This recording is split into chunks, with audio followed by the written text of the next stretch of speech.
Muito boa tarde, Imperatriz, região Tocantina, coisa boa, estamos de volta, graças a Deus.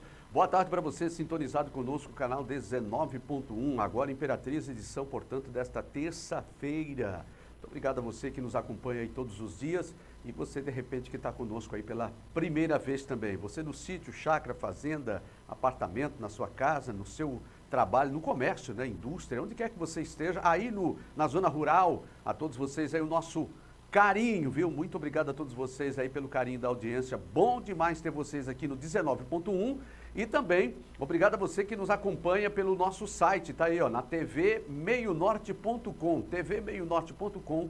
Você pode pegar esse link aí na telinha que está aí na sua tela e pode compartilhar com outras pessoas em qualquer parte do Brasil ou do mundo. Você pode, então, nos assistir através desse site, tvmeionorte.com.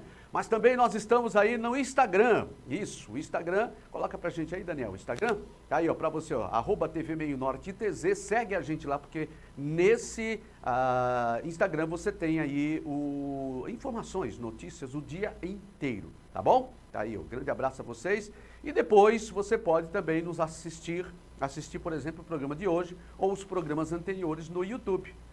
Aqui, ó, na TV Meio Norte Imperatriz, e você se inscreve lá no nosso canal e pra gente um prazer muito grande.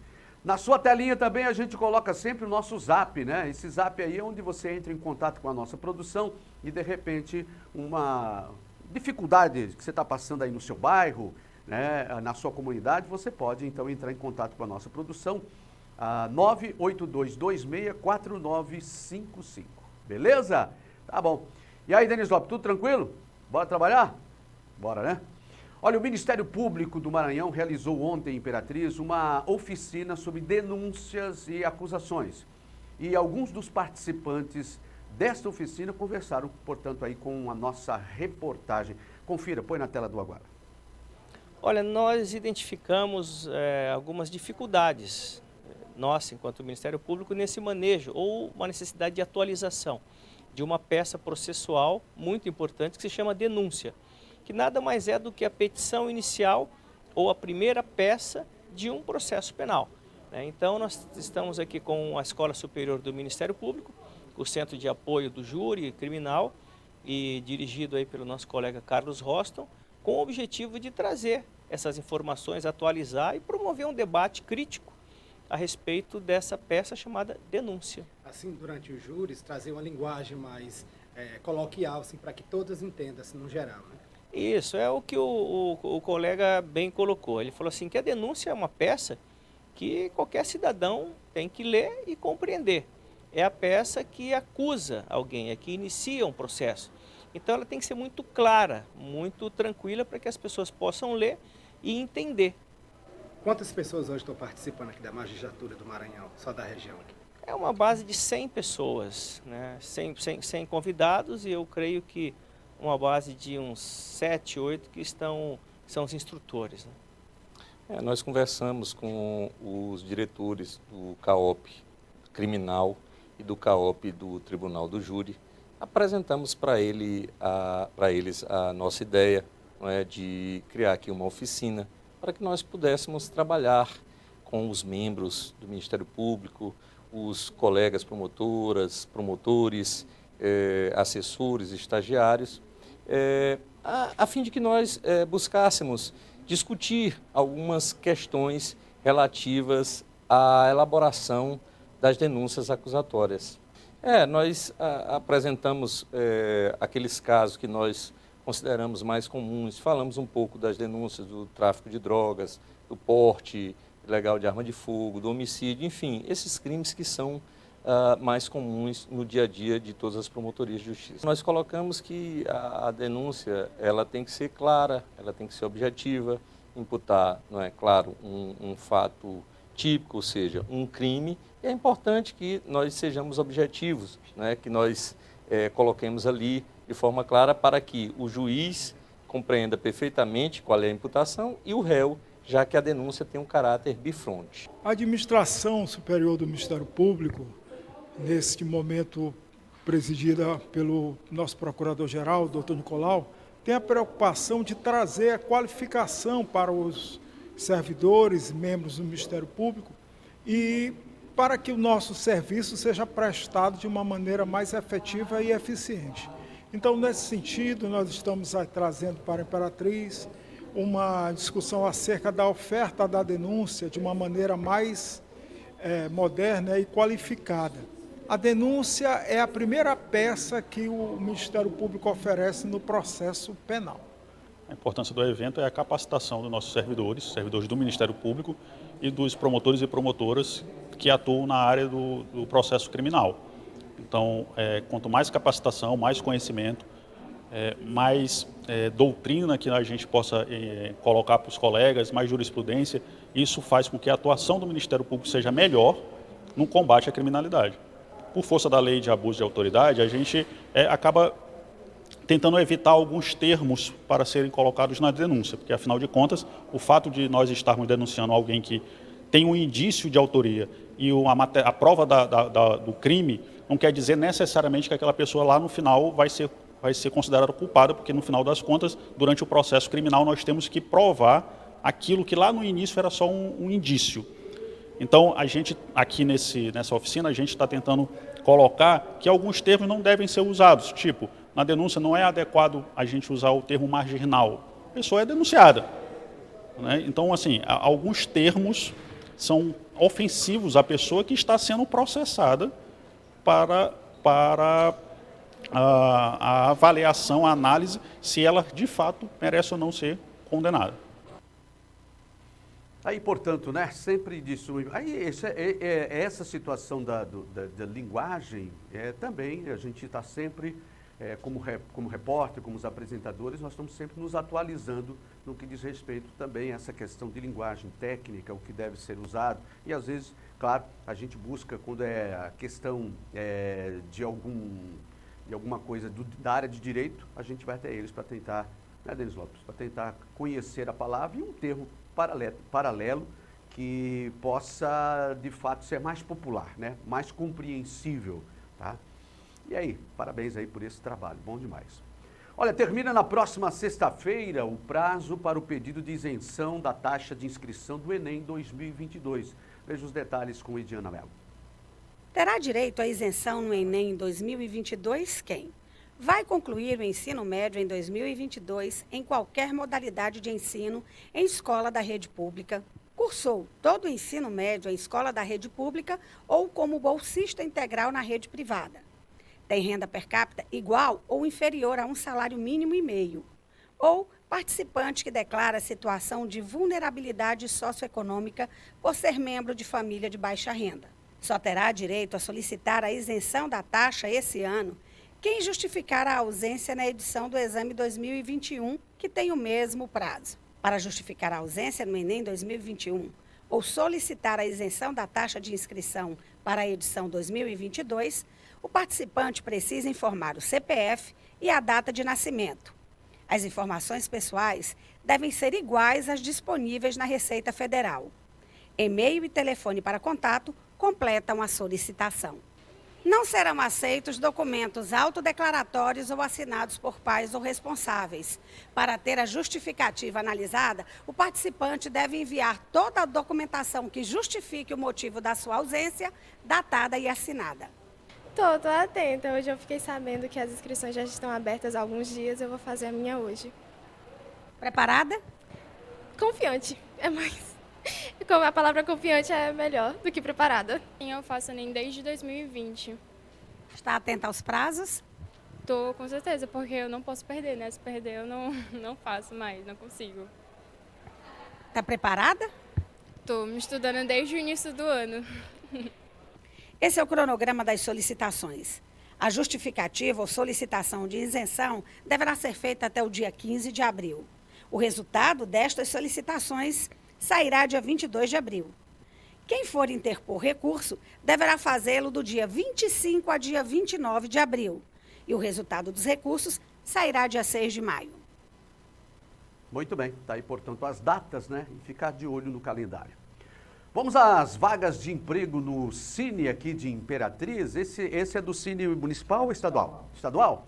Tá aí, então, para você que de repente está precisando de emprego e está numa dessas categorias, vá até o Cine Estadual, ali na Rua Maranhão, 538, bem no centro aqui, esquina com a Luiz Domingues. E lembrando que o atendimento é até às 13 horas, das 7 até às 14 agora? Mas começa às 7? Agora, das 7 às 14. Às 7 às 14, estou recebendo informação aqui e atualizaram, portanto, aí, depois amanhã a gente atualiza também essa data aí, ou melhor, esse horário, das 7 às 14. O contato 99164-2090, certinho? Está aí, portanto, algumas vagas disponíveis para você. Olha, daqui a pouquinho a gente vai conversar sobre maus tratos de animais e a gente vai estar entrevistando, portanto, uma pessoa especializada, o Dr. Leonardo Siqueira, médico veterinário, e a gente vai estar conversando com ele. Nós estamos, esse mês aqui é o mês de combate aos maus tratos, né? Ao abandono, os maus tratos de animais, e a gente vai conversar um pouquinho com ele nessa oportunidade. Segura aí que a gente volta já, rapidinho.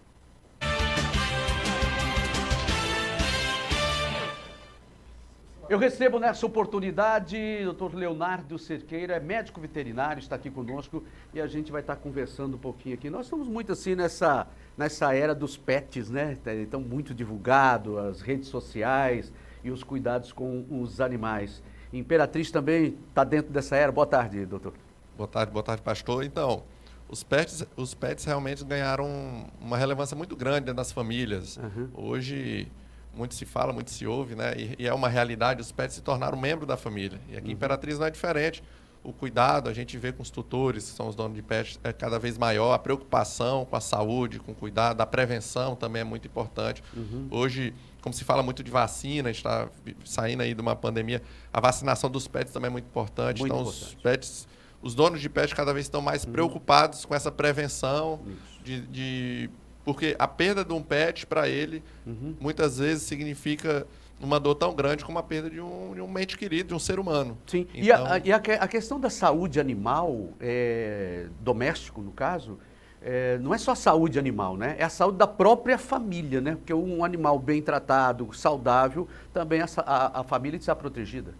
Exatamente. Além de ter algumas doenças que são chamadas de zoonoses, que podem ser transmitidas por seres humanos, mas sim, um animal saudável também transmite saúde para toda a família, porque muitas vezes esse animal ele é colocado dentro da família para ajudar muitas pessoas que estão passando por problemas emocionais. Uma criança tem algum déficit, muitos médicos indicam um animal estar junto, então esse animal terapia. tem que estar bem. Exatamente. Uma terapia. Né?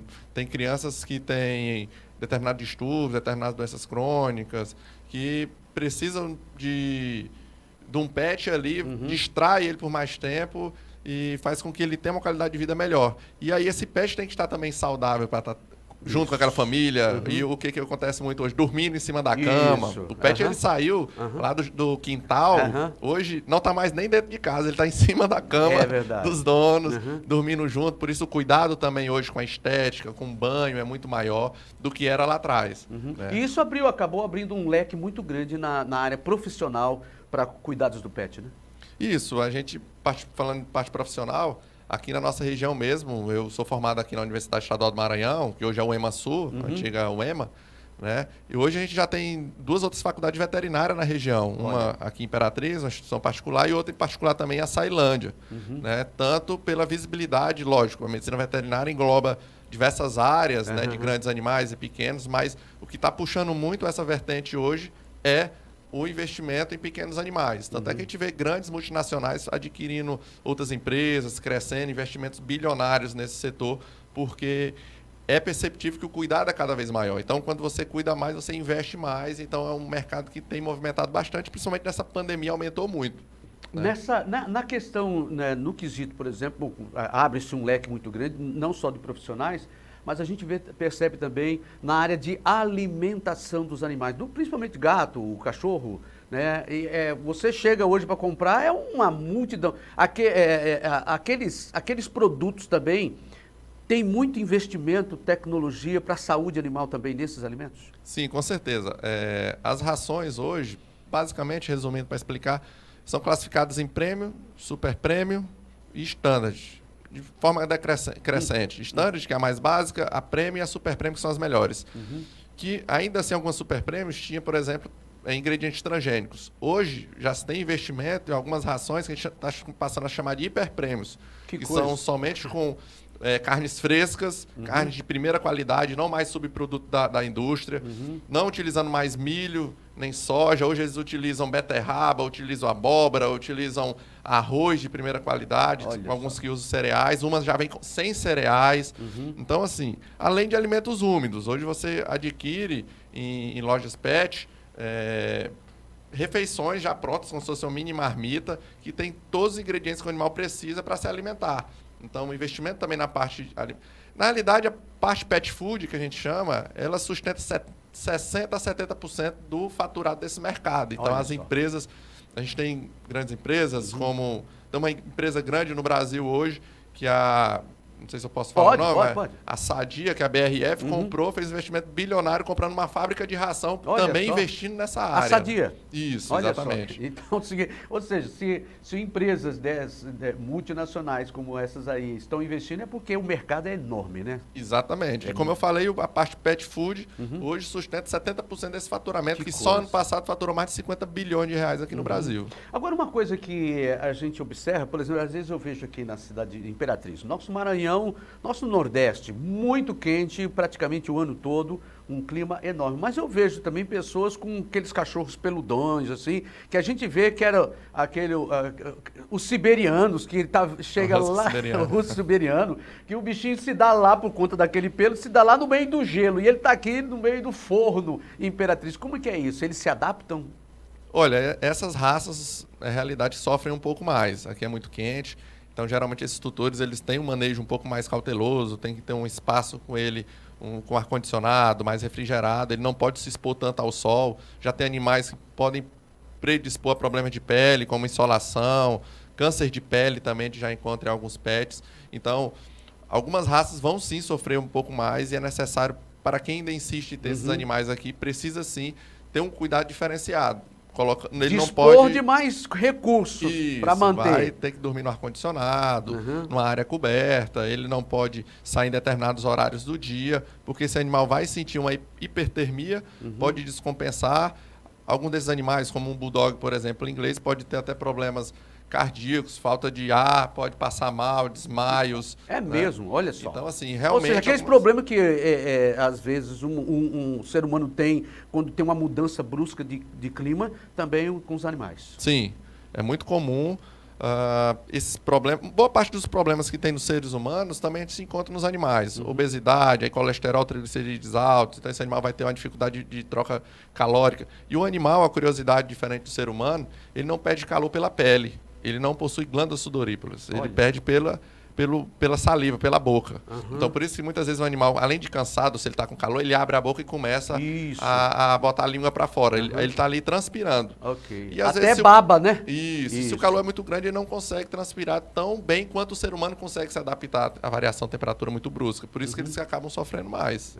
Bom, além de todos esses cuidados, nós também, infelizmente, temos a situação de maus trato de animais. E a gente sabe que muitos desses maus tratos, ou os maus tratos, eles também são criminalizados. Vamos ver uma matéria agora, depois a gente volta com o Dr. Leonardo. Põe na tela. Aqui na Praça dos Gatos, localizada às margens do Rio das Bicas, em São Luís, o abandono dos felinos pelos seus tutores determinou o nome dado pela população à área. No mês de março, dezenas desses gatos foram envenenados, o que levou a Promotoria do Meio Ambiente a ajuizar uma ação civil pública contra a Prefeitura, obrigando ela a resgatar, cuidar e abrigar esses animais. Enquanto políticas públicas não fazem a parte delas, a ativista animal faz o que pode. Se houvesse realmente o cumprimento da Lei Federal 9.605/98 de proteção animal nesse estado, não haveria essa quantidade de animais aqui abandonados no estado do Maranhão. Segundo a Delegacia do Meio Ambiente, esse tipo de crime está cada vez mais comum em São Luís. Só neste ano foram instaurados 30 inquéritos policiais e 32 boletins de ocorrência, a maioria por maus tratos aos animais. Para a presidente do Conselho Regional de Medicina Veterinária, fiscalizações em pet shops avaliam as condições físicas a que os animais estão submetidos e as consequências dos maus tratos comprometem a qualidade da vida animal. O animal ele tem que estar livre de fome e sede, livre de dor e doença. Ele tem que estar livre para expressar o comportamento natural da espécie, né? Livre de estresse. Apesar do Código de Postura do município de 1968, em seu artigo 94, proibir a permanência de animais em via pública, a realidade ainda está bem distante da ideal. Em casos de denúncias, a Delegacia do Meio Ambiente ou o Ministério Público podem ser acionados. A ONG Patas em Ação, além de resgatar e abrigar animais em estado de vulnerabilidade, busca disseminar a ideia da educação ambiental. Para adotar um animal conosco, a pessoa precisa preencher um formulário e ali tem escrito tudo isso. Se você sabe que um animal vive de 15 a 20 anos e se você está preparado para isso, inclusive financeiramente. Bom, eu presenciei uma vez, a gente trabalhava, acho que Denis Lopes até trabalhava comigo na época, lá na Band, né, na co-irmã aqui, a Band aqui de Imperatriz, e eu presenciei, até fotografei, publiquei depois, onde infelizmente um carroceiro, ele estava numa empresa colocando material na carroça de ferro, e colocava, e eu fiquei olhando de lá, falei, não é possível que vai colocar mais. E colocou, e de repente eu vi o cavalo se ajoelhou, caiu de joelhos. Aí eu fotografei, filmei, publiquei. Então a gente vê situações como essa, ou gatos, ou cachorro, ou qualquer animais de grande porte como esse. Aqui nós tivemos, graças a Deus, pelos nossos carroceiros aqui, que ajudou a construir Imperatriz em muitas situações. Mas, infelizmente, um ou outro a gente vê nessa questão de maus tratos, né? E é crime, né, doutor? Isso é crime. Foi tipificado até recentemente, a lei foi melhorada, vamos dizer assim, onde a punição foi aumentada. Antigamente o crime era só de 3 meses a 2 anos, hoje é de 2 anos a 5 anos a prisão da pessoa que comete maus tratos. Esses exemplos que você citou, realmente, a gente se depara, às vezes, na rua, né, passando quase que frequentemente, e ocorre às nossas vistas, né? E aí o poder público, a importância da denúncia desse tipo de coisa, desse tipo de maus tratos animais, é muito importante porque eles não falam por eles, né?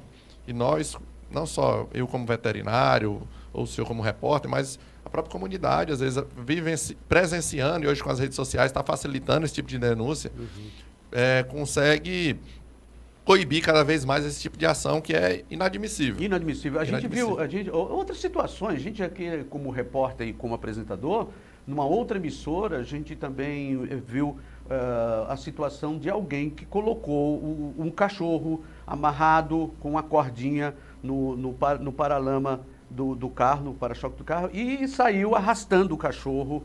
E isso também, você lembra, Denis? Isso aí também saiu em todas as redes sociais, a pessoa foi encontrada. Ou seja, esses animais, eles precisam da nossa proteção, né? Aliás, eu não sei se tem aí, Denis Lopes, recuperou, Daniel, recuperou aí a imagem? Não sei se, recuperou? Ainda não? Eu fiz uma imagem, inclusive dia desses aqui, ali acho que nos 3 Poderes, de um abrigo de animais no meio da rua, debaixo de umas árvores, umas casinhas, né? E ali tinha um pallet, tinha água, tinha ração e também tinha uma placa mostrando uma lei, olha, é crime e tal. Ou seja, e próximo ali no Jussara, onde eu moro, eu vejo também, tem 2 pessoas, um senhor e uma senhora, que quase todo dia passa colocando ração e água para os gatos de rua. Mas a gente vê solidariedade também, né? Isso, muita gente, aqui em Imperatriz tem algumas ONGs que trabalham nesse sentido, cuidando desses animais. A gente vê muitas pessoas preocupadas com a causa animal, né? E atitudes como essa muita gente faz, poderia até ser mais, assim, no sentido de muita gente, a gente vê alguns, né? Poderiam muito mais pessoas ajudarem, principalmente na parte de adoção, né? Adotar esses animais de rua, em feiras de adoções, é muito importante para diminuir essa população de animais errantes na rua, porque são os animais que mais sofrem. Às vezes atropelados, e não vai ter ninguém por ele para dar uma assistência médica, levar para uma clínica, para ter um suporte, né? São animais, às vezes, que entram na propriedade, uma pessoa vai e acerta com um pedaço de pau, com uma pedra. A gente já pegou lá na clínica casos de animais que foram alvejados por arma de chumbinho, né? Que coisa. Que foi atendido pela gente por conta do animal ter entrado em determinado território. E às vezes envenenamento, né? Por envenenamento. Envenenamento. Tem o envenenamento que é por acidente, né? Que botou por um rato, o rato derrubou. Mas tem envenenamento de forma proposital, esse é o mais grave. Então é muito importante haver a denúncia dessas pessoas. E a denúncia, infelizmente, aqui na nossa cidade, a gente não tem uma polícia ambiental.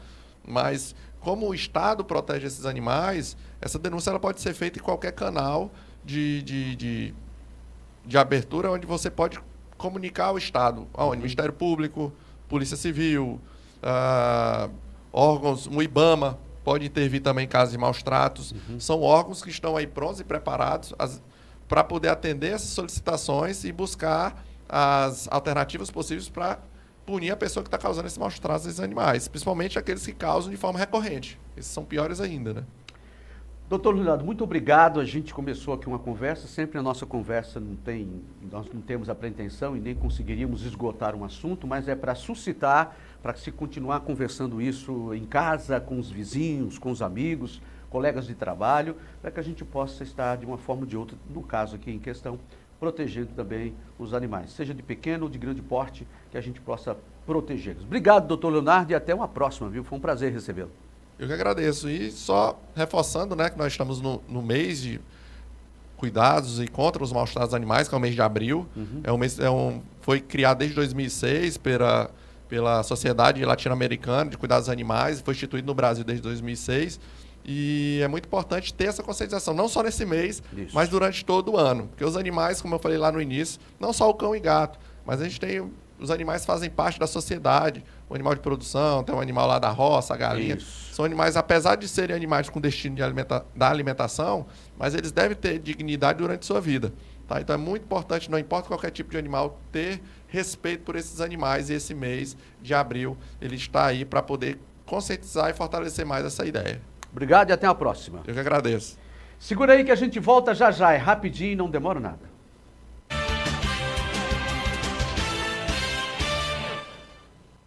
Eu tenho o prazer de receber nessa oportunidade aqui Daniele Marques, que é arqueóloga, e nós estamos aí diante de uma exposição diferente e diferenciada e dentro de um museu do CEPAT. É essa a pronúncia mesmo? Boa tarde. Isso mesmo. Bem-vinda, é um prazer muito grande, viu?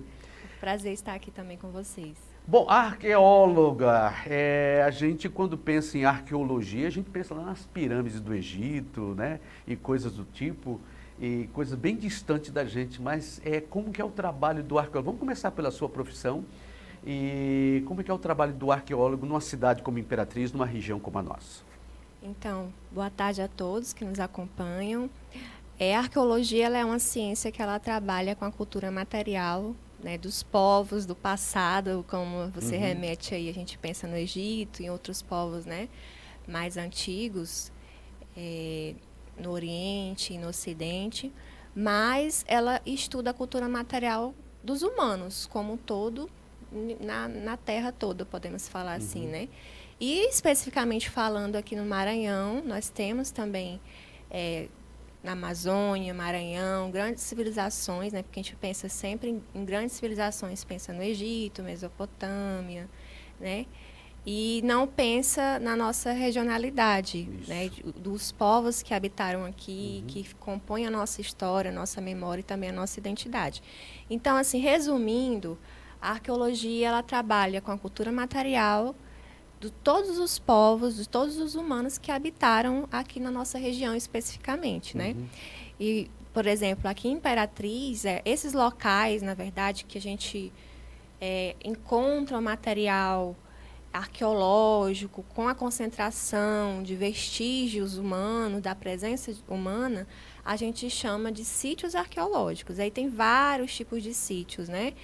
Com cerâmica, com as ferramentas líticas, lascada, polida, né? Utensílios, as gravuras, as pinturas rupestres, né, que são os desenhos nas rochas, né, que são técnicas diferentes. E vocês conseguem identificar, através das ciências, vocês conseguem identificar e datar essas peças, Sim, esses materiais encontrados?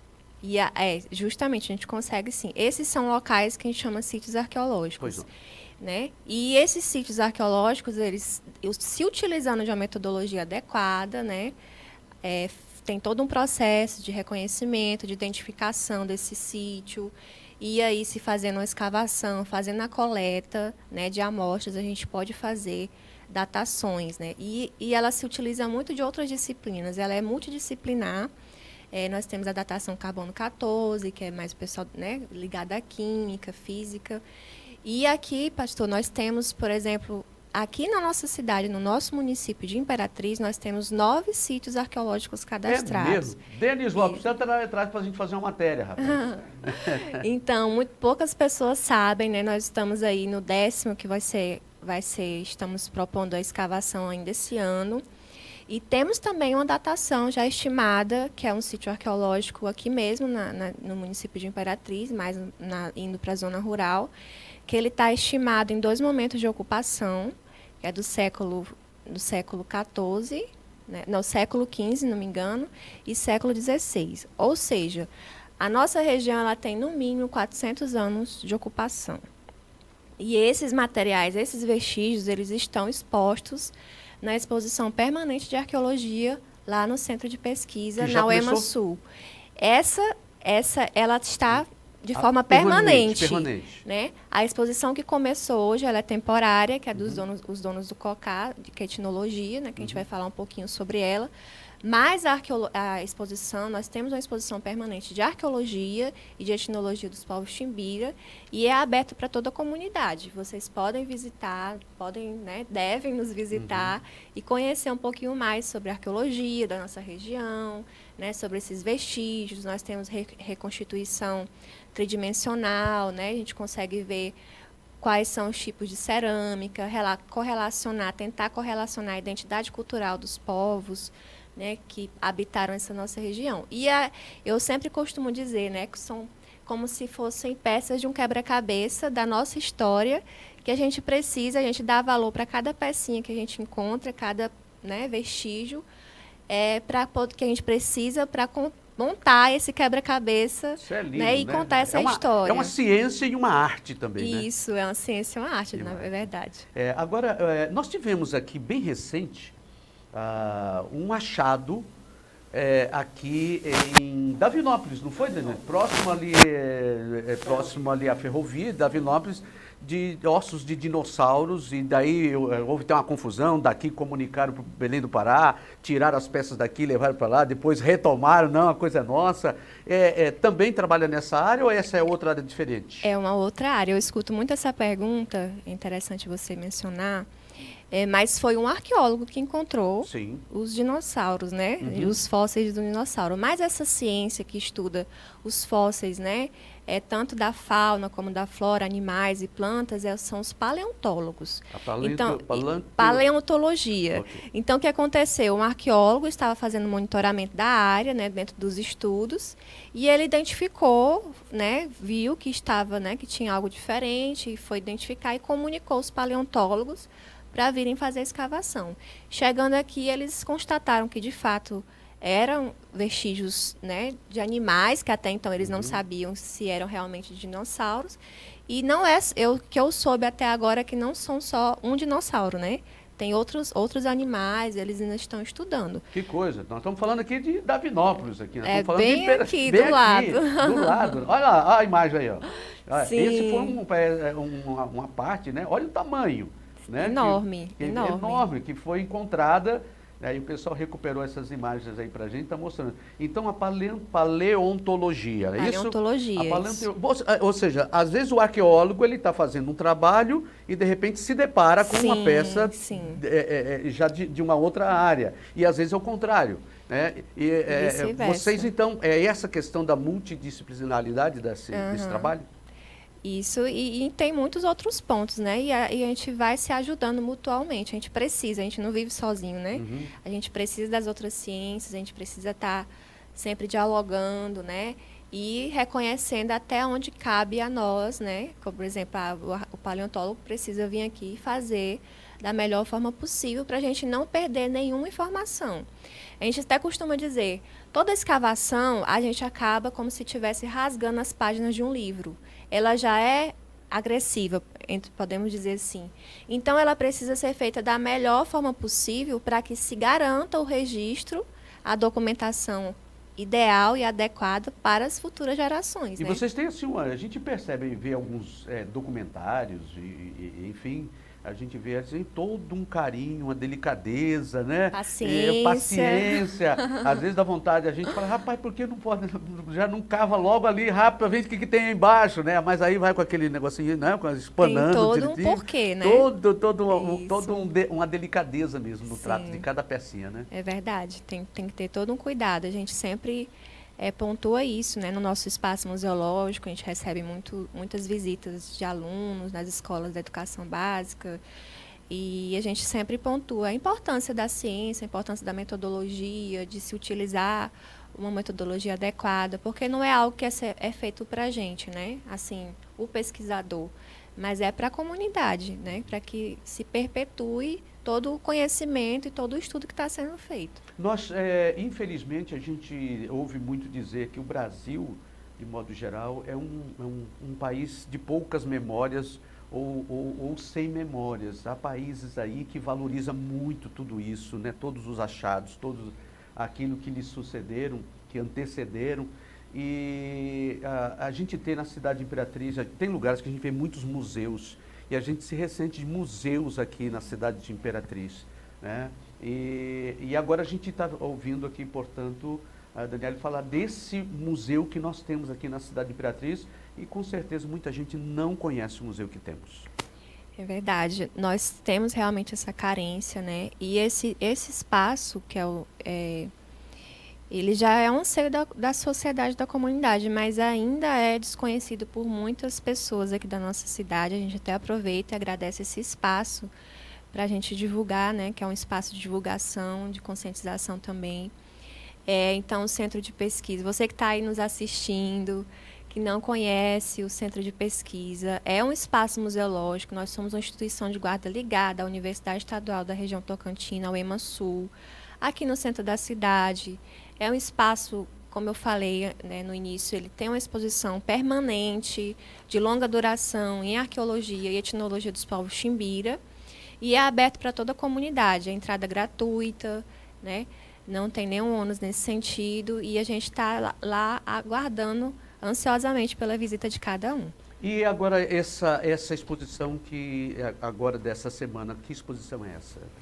Nós estamos iniciando hoje, demos a abertura pela manhã, a exposição Os Donos do Cocá, Teneterrá, né, que é uma exposição voltada para os povos indígenas Guajajara, Teneterrá.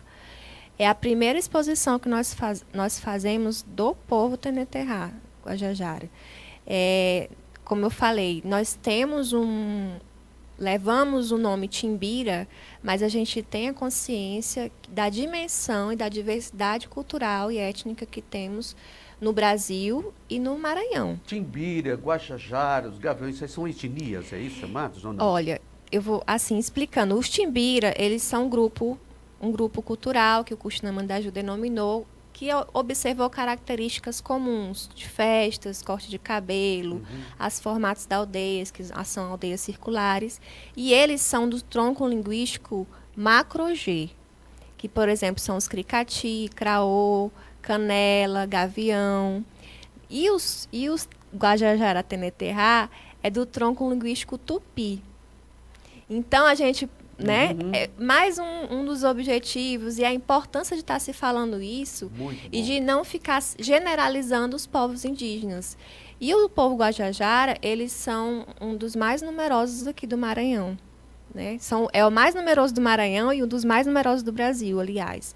Então, a gente sempre sentiu essa necessidade, né? Nós temos a Aline Guajajara, que é a chefe de etnologia, não pôde estar aqui agora, Mas a gente, junto com elas, nós fizemos a curadoria, entramos em contato com a comunidade, a aldeia se mobilizou, fez doação do acervo, né? Disponibilizou algumas fotografias, alguns artefatos referentes às festas, a festa da menina moça, a festa do rapaz, a festa do mel. E assim, é só para começar, é só um aperitivo para a comunidade. Nós vamos estar até o final de abril no pátio interno da UEMA Sul, aguardando, né, a visita de todos vocês. Até quando? Até dia 30 de abril nós vamos estar, né, de segunda a sexta, né, 30 de abril é um sábado, a gente vai estar também lá nesse dia para fazer o encerramento. De segunda a sexta. A sexta. E já estamos com um mês já bem lotado assim de escolas, né, de agendamento de instituições de ensino superior também, ensino técnico, não só do município de Imperatriz, mas também de outros municípios próximos como a Ceilândia, Amarante, né, e outras daqui da região, João Lisboa, que estão nos Ribeirãozinho, né, tentando lembrar aqui, mas são muitas localidades que já estão pré-agendados para fazer essa visita conosco, né? Então, é a primeira exposição sobre o povo tupi Guajajara, né? E a gente está aqui divulgando e aguardando também você que está nos acompanhando aí prestigiar essa exposição. Daniele, muito obrigado, foi muito bom conversar com você, foi muito bom a gente poder também esclarecer aqui a quem está aqui na nossa cidade de Imperatriz e muita gente também que está nos assistindo também via nosso site, pelo Brasil todo, vindo a Imperatriz, vai conhecer, portanto, o museu, né? Sim, nós estamos aguardando ansiosamente a visita de cada um. Eu agradeço a oportunidade e uma boa tarde a todos. Muito bem. Só vamos reforçar, então, essa exposição que está, além da permanente, essa aqui dessa semana, desse mês. Estamos aí reforçando o convite, né, para a exposição Os Donos do Cocá Teneterrá. É uma exposição que nós temos um acervo sobre algumas festas do povo Guajajara e também algumas fotografias. Vamos ter lá o tempo todo monitores para fazer explicações para vocês, né, também, tirar dúvida, e automaticamente vocês também podem estar visitando as duas outras exposições que nós temos e o nosso espaço como um todo. Obrigado. Obrigada a você. Olha, a Páscoa está chegando e a nossa equipe foi conhecer a história de um garoto de 8 anos. O menino tem 8 anos e tem muito amor aí pela Bíblia, sonha ser padre. João Kenzo. Põe na tela, mostra pra gente. A rotina do João Kenzo é essa: crucifixo no pescoço, terço na mão e muita vontade de seguir o sacerdócio.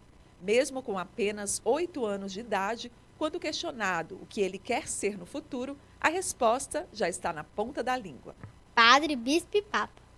Quando João Kenzo tinha apenas 2 anos de idade, já começou a se destacar entre as crianças da igreja. Nunca gostou de perder uma missa e, mesmo no auge da pandemia, continuava com a liturgia de casa e fazia lives pregando a palavra de Deus pela internet. O nosso vinho consagrado entre nos nossos corações. O Cristo, chutando isso, formando sua pessoa, chamada Jesus Cristo, em nosso coração. Na casa do João Kenzo, o que não faltam são artigos religiosos. E ele conta como tudo começou. Bem, começou quando eu era bem criança. Eu gostava muito de participar da igreja, né, da missa. Assim, na igreja, né, que eu assistia à missa, lá tinha no domingo de manhãzinha, tinha uma missa especial para as crianças. Então eu participava muito, eu me lembro, né, de ajudar com as cestas, né, no momento do ofertório. Então assim, eu comecei, né, mesmo perante a igreja, eu fui, né, recomeçando a rezar. A família de João Kenzo diz que esse amor dele pela Igreja Católica começou de forma espontânea. Nos surpreende a cada dia, né? Assim, era ainda muito pequeno, as palavras não bem compreendidas ainda, porque ele ainda falava assim com bastante dificuldade, mas logo ele aprendeu o Santo Anjo. E aí sempre ao final das celebrações ele pedia ao padre para rezar lá o Santo Anjo. A gente entendia porque conhece a oração, mas ainda as palavras ainda bem mal pronunciadas. E aí, ao longo dos anos, ele vem despertando esse interesse pela igreja, né, pela vocação, segundo ele, né, para querer aí ser sacerdote. Então a gente, como pais, apoia, né? E a paixão do João Kenzo pelos artigos religiosos é tão grande que aqui ele tem, uma caixinha cheia de terços. Alguns ele compra, outros ele ganha de amigos que sabem do amor dele pela igreja. E os detalhes religiosos estão mesmo por toda parte. Dá uma olhada no suplar da mesa da casa dele. O rosto simbolizando Jesus Cristo está estampado. Na igreja, João é muito conhecido e querido e atualmente ajuda até nos trabalhos como coroinha. No dia 30 de abril, João Kenzo vai receber pela primeira vez a Eucaristia, que geralmente as pessoas recebem só a partir dos 12 anos de idade. Mas ele mandou uma carta para o bispo de Imperatriz e conseguiu uma autorização. Minha relação com a Bíblia é assim de ler e entender o que a Bíblia tem, porque muitas passagens da Bíblia, elas são muito difíceis de entender. Assim, mas tem umas Bíblias que compreendem, as Bíblias de crianças, elas ajudam mais, né?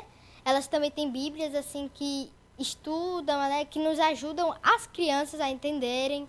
João Kenzo é mesmo um apaixonado pelo sacerdócio. Nos aniversários dele, os presentes que mais gosta de ganhar são Bíblias e terços. E também presenteia aos amigos nos aniversários. E nos dias que antecedem a Páscoa, João Kenzo fez questão de deixar uma mensagem de fé aos telespectadores. Nesse momento, acho que é um momento que a gente tem que, né, deixar Jesus nos levar ao caminho, rezar bastante a todas as crianças, que elas possam rezar Ave Marias, o Pai Nosso, pois a Páscoa não é um ovo de Páscoa, a Páscoa é Jesus, a morte e a ressurreição de Jesus Cristo. Então, uma feliz Páscoa para todos vocês. Aí, portanto, olha, a gente vai para um breve espaço comercial e daqui a pouquinho a gente volta. É rapidinho, não demora nada. Segura.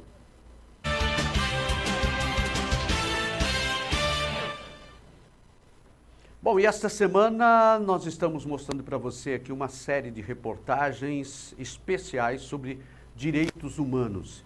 E você vai conhecer hoje as políticas públicas do governo federal para beneficiar pessoas em situações de rua e promover a inclusão, a empregabilidade também de outra população, a população LGBTQI+.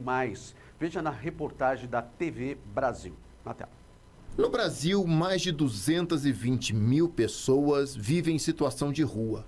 Os dados de março de 2020 são do Instituto de Pesquisa Econômica Aplicada.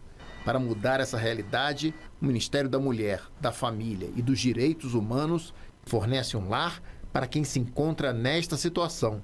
O Luiz foi um dos beneficiados pela iniciativa.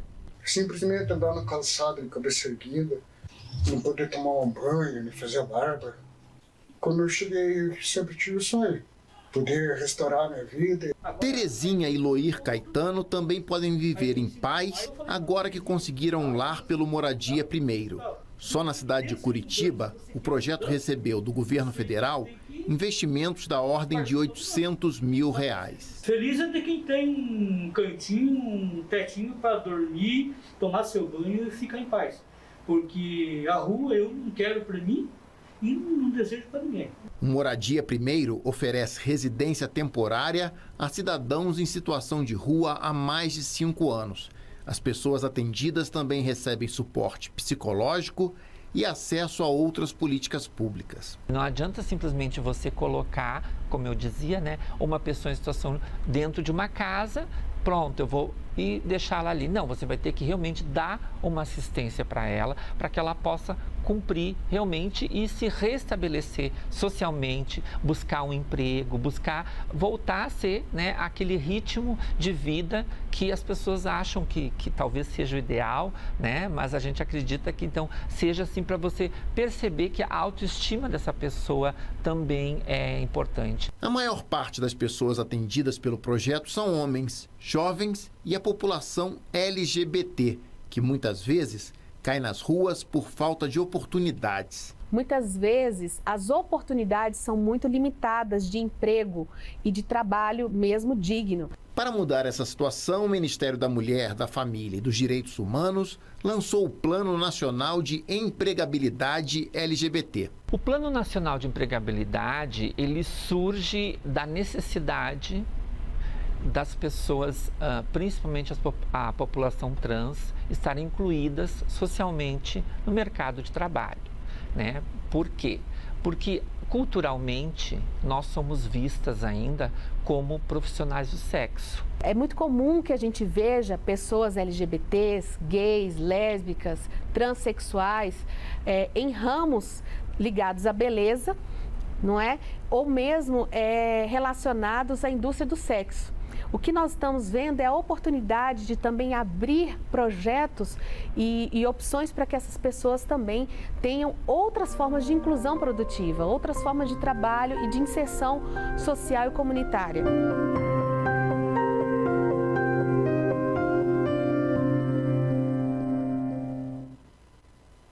Muito bem, a gente vai ficando por aqui. Muito obrigado pelo carinho da sua audiência. Amanhã, se Deus assim permitir, estaremos de volta aqui às 13 horas com o nosso Agora Imperatriz. Grande abraço, fica com Deus e até lá. Se Deus quiser, até.